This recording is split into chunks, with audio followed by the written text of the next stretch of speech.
just waiting for our YouTube, everyone, but off you go, Seeds. Looks like a lot of honey's coming in. Hello everyone, today we're going to do a Q&A session, so if you've got questions please send them in and my sister Mira here will read them out for me to answer. So if we have a look at this hive here, you can see there's a lot of nectar coming in. You can see the cells filling up quite fast, which is good to see because there has been not much honey despite it being summertime here.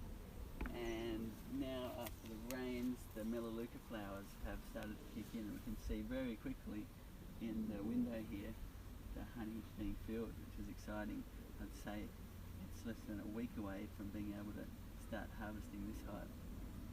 If you have a look at the window around the side here, you'll see there's a nice number of bees. They're not totally packed yet, but they're working away hard. You can see cells that are capped here and cells that aren't here. So this frame isn't quite ready for harvest, but as soon as they've capped the whole lot, then it will be. And you should be able to see the capping from the end frame view as well, down the edge of the frame.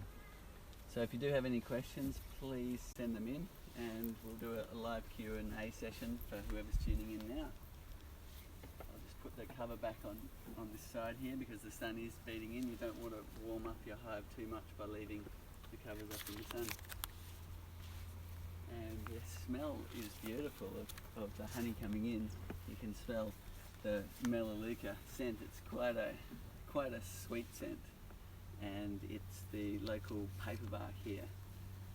It comes in the late summer, but also runs right through into winter. And they call it the rain tree. The local indigenous people here called it the rain tree because it really responds to the rain. And when it rains a lot, you get a big blossom.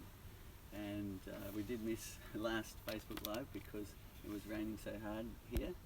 And we've had minor flooding, so the melaleuca is really responding to that.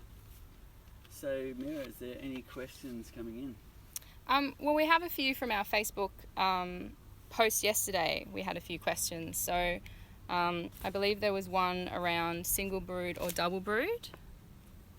Okay, so single or double brood, it's a question that does get asked, and it's somewhat,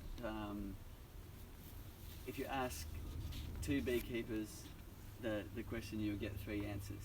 So single or double brood is very much dependent on both your area and on the specific, I guess, how you want to keep your bees. So what I suggest you do is get in touch with local people in your area to find out whether people normally run single or double brood.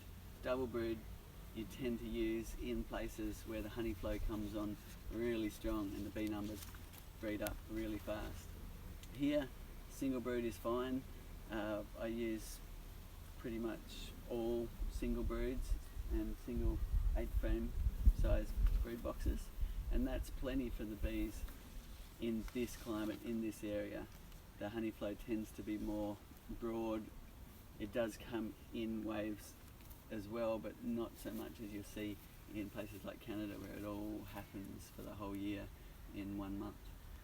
So I'll just illustrate a little bit the kind of responses you get from beekeepers. I was in Tasmania, which is the southernmost part of Australia.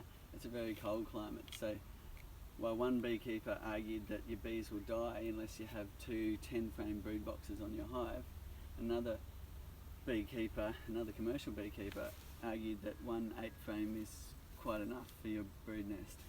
And then I travelled to WA, which is the western part of Australia, and there's a commercial beekeeper there suggesting that he would actually like to use only 6 frames in his brood box. So the answer is varied depending on who you ask, and the best thing you can do is get in touch and then with the local community, ask them what they think, and also make up your own mind, listen to your bees, see what they like. If they're really spilling over, you might like to add another super, or you might like to add another brood. It's up to you.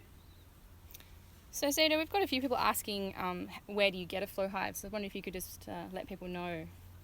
So we've got hives stocked in warehouses all around the world. So we have them in the USA, in Canada, in Australia, and in many other parts of the world. So you can just order online at our website honeyflow.com, and we'll post it quite quickly to you. In the beginning, we had such a backlog that it did take a while for hives to get to people, but now they arrive very quickly because they're waiting in stock on the shelf, probably in a warehouse near you. So another one from Mike Hill here on Facebook. Hi, how do you know when it's time to add the super? We have 5 full frames and 3 empty frames. So, assuming this is in your brood box, if you've got 5 full frames and 3 empty frames, it's not the time to add your super yet. You want to make sure all the frames are drawn out and there's a lot of bees in the box. So, while you can add it earlier, you just won't see much happening and you might get impatient. So it's best to make sure the bees have built up in the brood nest before you add your super. Now, if you've got a lot of bees, they'll take to the flow frames and start storing honey quite quickly. If there's less bees, it'll take more time. And that just depends both on your nectar flow and your colony. We have a hive here and another hive over here with the blue roof. They were both nukes at the same time. This one's almost full. That one has hardly started on the flow frames. It's just starting to see the first bits of nectar go in. So it does determine a lot on your colony, how quickly you add supers and how fast it will happen. Another question from Patrick. He says, do you guys ever give the bees sugar water during the off season? Good question, Patrick. So here, I don't feed sugar to the bees because I don't need to. There's always something. Here, we're in a subtropical location, so something is flowering all year round, and there is no need to feed sugar. However, if you're in a climate where there is a long period with no flowers, in some places it can be even 6 months, which is a long time for the bees. And if they don't have enough honey stores, then they will starve, and you really should feed them to look after your bees and to get them to survive the winter. So there's one more question here about, does the flow hive work with manuka honey? It's from Nina. The manuka honey is what's called a thixotropic honey, which means it can set and does set in the frames. Now, we have a similar type of honey here. It's a very closely related Leptospermum tea tree, and it also sets in the frames. And from our testing, we found it would still come out, but it was a mix not only of jellybush but also crow's ash. So that might be what allowed it to flow out, and you can see the globules coming out. And I see it sometimes here because we have that species on the sand dunes here. You see it like globules coming out with the honey. Now, we haven't had any feedback of thixotropic honey not coming out of the frames as yet. So if you do notice that, then let us know, but so far there hasn't been any complaints of that. Thixotropic honey does have a property where if you spike it, which they do in harvesting manuka in New Zealand, if you spike or agitate the honey down the cells, it then becomes more liquid. So it's possible that the action of moving the comb agitates it enough to get it flowing, and you may find that moving it up and down a little bit helps, but we're yet to cross that bridge to find whether it works for 100% manuka, and stay tuned, we do have some tests going. Another question here from Darren Wright, and it's how do you do a brood inspection with a nearly full flow super? Do you lift the whole off the lot, or do you move it in blocks?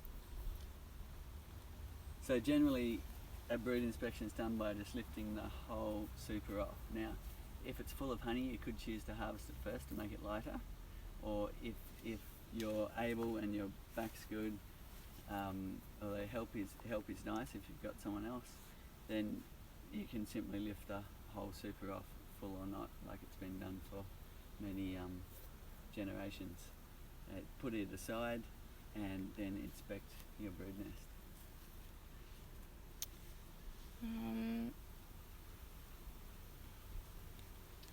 Any other? So there's a let me see. Crystallization is another question that comes up. So in some places there's honeys that crystallize quite quickly. In fact, the paperbark that's glowing right now does crystallize quite quickly, and the bees keep it warm in the hive, which is good, but in winter we find that sometimes you get a bit of crystallization in the frames on the edge of the hive as cooling occurs. So if it's partly crystallized, it'll still flow out, leaving the crystals still in the frame, and the bees will clean that up. If it's fully crystallized and set hard, then what will happen is the frame won't, the frame parts won't move. So we built in tolerances to allow that you won't break the flow frame trying, but I guess it doesn't solve that problem completely. Any type of beekeeping, if you get crystallization occurring in the frames, it's hard to either spin it out or press it out or anything. But the options you have are to let the bees eat it out and replace it with more liquid honey. And we have found that the agitation of trying to harvest it makes them start to uncap it and eat out the crystallized honey and replace it with liquid again. Hey Cedar, we just had someone ask for you to speak up a little bit because it's a little bit soft on some of these Okay, devices. Will do. Someone wants to know where do you get your bees? So there's a few options of getting your bees. You can, in a lot of countries, order bees in the mail. I know it's a little bit surprising, but you can order what's called a package, which is basically a artificial swarm in a box. They shake a bunch of bees into a box for you and then send it with a queen in a little queen cage with some candy at the end. And we've got lots of videos on our Flow Hive YouTube channel to show you how to install a package. Now, another common way is getting a nuke hive off a beekeeper, which is basically a mini functioning hive with just usually about 5 frames of brood with larvae, with bees, with a queen already functioning. And that's probably the easiest way to get going. You can then transfer them into your flow hive and away they go. Now, that's something that you order from a bee breeder. Other things you can do is catch a swarm. If you keep a lookout or get on Facebook forums, you can find out where there's a swarm and shake it into a box. We've got videos of how to catch a swarm. We've got videos of how to install a nuke hive. And the other one is a split. If you've got someone who's got lots of bees in their hive and they're willing to give you a few of their frames, you can take a few frames out and either let them naturally rear their own queen if they've got eggs or baby larvae under 3 days old in the combs, or you can buy in a queen from a queen breeder and get your hive going like that. And often we get a question around how someone asked about what about do you feel about waxing the frames? So I guess the question is, how do you get bees to take to the flow frames? Okay, so the best way to get bees to take to the flow frames is put the flow frames on a hive where there's a lot of bees, and when you open the side window you see lots of bees in the flow frames. If there's not enough bees up there, or not enough bees to fill the entire 2 boxes, then you may have to be patient while they breed up. However, if you want to encourage them to get going, of course you need a strong nectar flow at the same time as a lot of bees. If you want to encourage them to start earlier, there's a few things you can do. You can, if you happen to have another flow frame from another hive, you can put it in that's already waxy. That will help. If you don't have that opportunity, then you can simply grab some wax or burr comb or foundation wax or whatever beeswax you've got and squash it into the face of the frame. The bees will quickly then rearrange that. They'll go, that doesn't look right, and they will reuse that wax and start sealing the cells around where you've pushed the wax into the frame. And that's one way to encourage them to get going a little bit earlier. You could paint hot wax on, but just be mindful not to jam up the mechanism by pouring hot wax all over it. So, leading on from that, someone has asked how best to clean and store the flow frames over winter if you were to overwinter and remove the super. Okay, so flow frames should be stored in a cool environment, and if you're in a place with a long winter, that shouldn't be too hard to achieve. Now, if you're taking them off the hive in this humid environment, then any wax residues on them will mould quite quickly, which gets harder to clean up. So in this climate, I recommend you actually leave the flow hive super on the hive. But in a country where you have to remove the supers, where it's getting quite cold in the winter, then they should be fine just keeping them in a cold environment, then to be reused in spring. Just want to keep them away from rats and mice and any other pests that might attack the wax and honey on the frames themselves. So, I guess just leading on from that, would you be able to let us know a bit about the different climates and a little bit about how beekeeping is essentially quite localized? Beekeeping is very localised, and it's always a good idea to get in touch with the elders in your area. There's a lot of knowledge held in the people that have been keeping bees for generations in your area, and they'll have fantastic tips for you. Although the flow hive is a new thing, so be warned that you might get some raised eyebrows about the flow hive. So here, even from on the coast where we are now to where Stuart, my father, lives, which is only a short hour's drive away, the conditions are different. It's a summertime thing, even an hour inland where the nectar flow is, and it's more so a winter and spring at the coast. And we're just starting to see it come on in the autumn, but really not much here in the summer. Then if you go to, say, Canada, the conditions are really different. While we can harvest here practically all year round, in Canada it all happens basically in the northern parts in 1 month, which is amazing and would be great to see. And the rest of the time you'll be storing your honey supers or preparing your hives for winter, feeding your bees, working on hive components. So that's two extremes, and then there's everywhere in between where you have some places like Melbourne here in Australia. It does have a winter where there's no flowers around, and for that time you do need to make sure your bees have enough honey to survive that period where there's no flowers. So just be mindful towards the end of the season to leave them honey. If you're not sure, just take a little bit of honey from the flow frame, or even just take part. You can just harvest part of a flow frame. It's one of the advantages with a flow hive is that you have that versatility to just take a little bit of honey, so you can have some honey in your kitchen while leaving the rest for the bees over winter.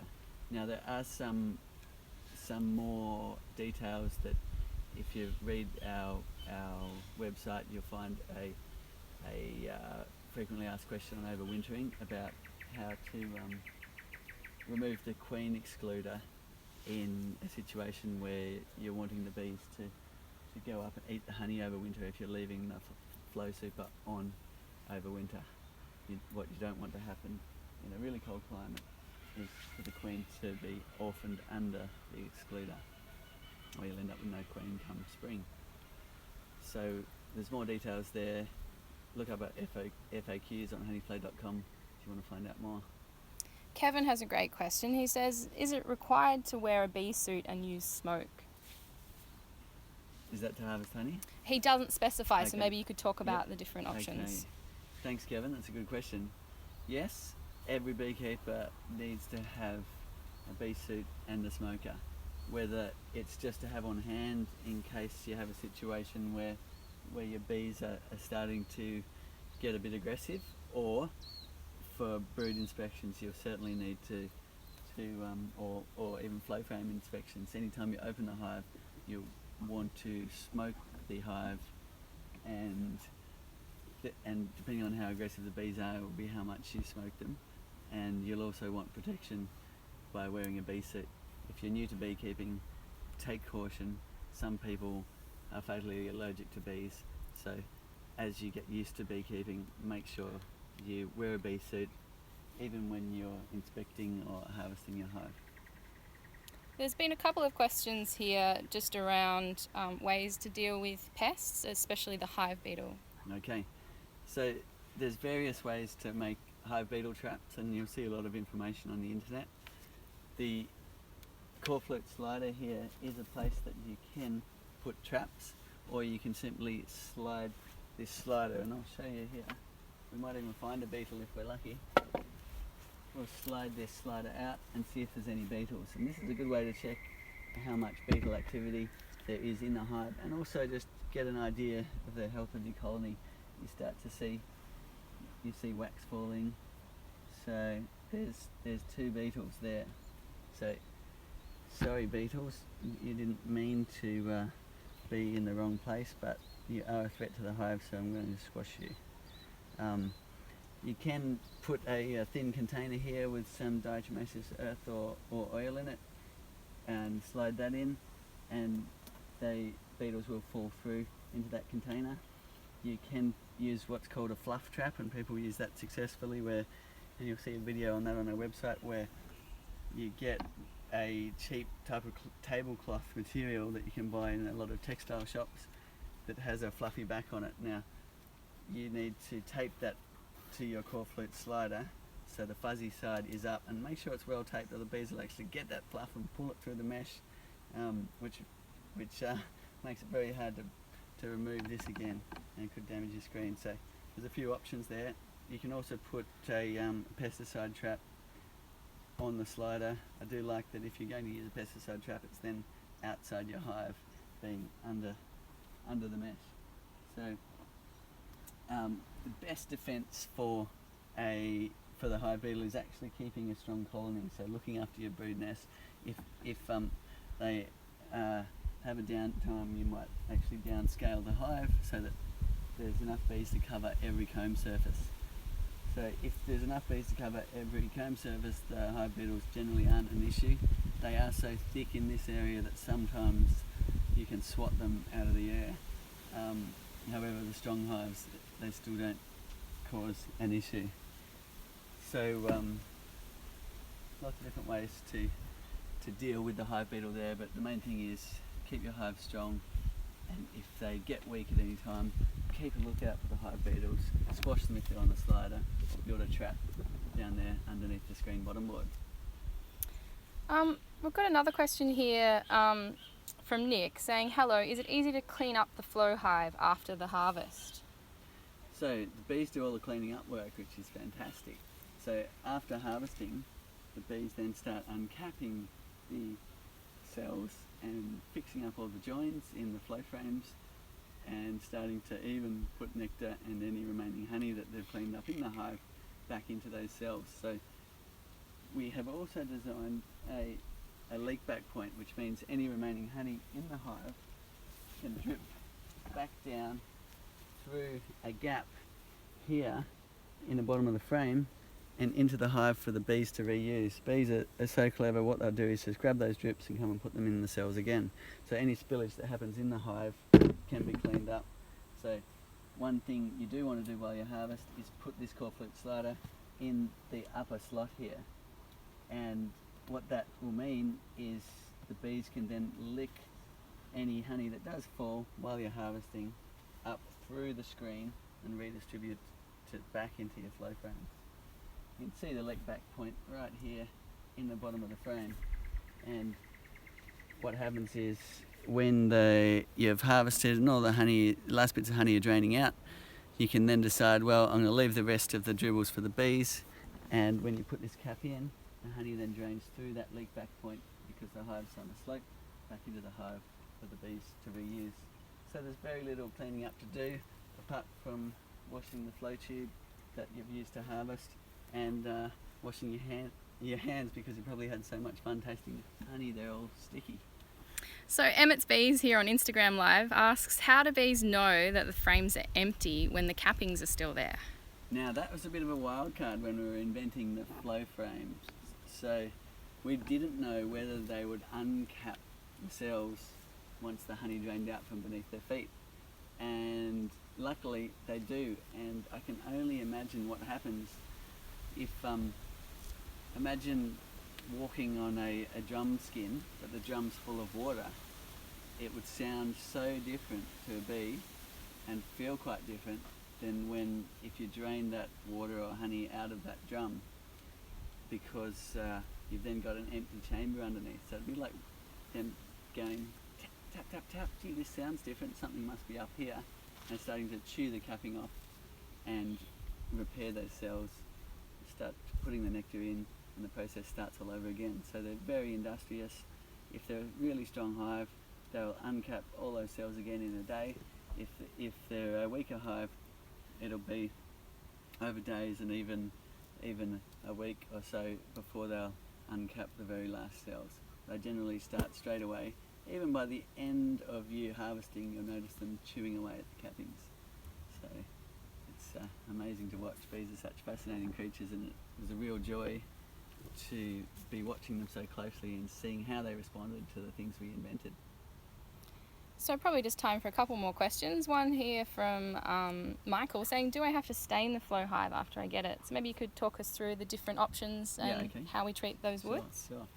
Okay, so the Western red cedar hive that you can see here, it is a more outdoor weatherproof timber. So it doesn't tend to go mouldy so easily. We have a really wet climate here, and this has been out in the rain for a few months now, and there's no signs of any moulding on this particular hive. Now, it's had a coat of tung oil. However, if you do that with the Araucaria option, which is the hive down here with the blue roof, if you just put an oil on that, you'll find that it'll get in a really humid climate, it'll get a black mold, which doesn't affect the structural integrity of the wood, but it doesn't look that great. So if you're in a humid climate, I would really encourage painting the Araucaria hoop pine model. If you're in a dry climate, you can get away with oiling it, and it will last a lot longer before it looks a little mouldy. So however, if it does go mouldy, you can always paint it afterwards and have fun doing that. You can often paint them with the bees in it, although that's up to you. So I just wanted to, the fit quilter in Nebraska, she says, I'm in Nebraska, I have 2 hives, and this is the first time in 3 years we've overwintered a hive, and the only one that survived is our flow hive. They are very vigorous. So that just brings me to talk a little bit, great to hear that feedback, and just around some of the issues you can run into with beekeeping, not just with flow hives, but in beekeeping in general. So that's fantastic news. Well done in Nebraska. That's a very long winter for the bees to survive, and it's not easy in places like that to actually get your bees to survive the winter. And it's sad when you do lose colonies. So it's good to hear your flow hive did survive. So basically there is a lot to beekeeping, and it is important to learn from those around you. If you're in a really cold climate, do seek advice from people in the cold areas of how to overwinter your hive and whether to feed them, how much to feed them, how much honey stores they need to survive the winter, and in extreme cold places whether you need to insulation wrap your hive to get them to survive. Great. Well, there's a few more questions coming in, but maybe you could just let everyone know that we'll have our support team. Excellent. So if you've got more questions, feel free to add them underneath this video. We will endeavour to answer all the questions on the page. So if you do have a question, feel free to write in. We're going to wrap up for Facebook Live today. We do a live Facebook every week, and you're welcome to ask questions anytime, and we'll answer them. So thank you very much for watching, and see you next week. And bye to the Instagram Live. And Instagram.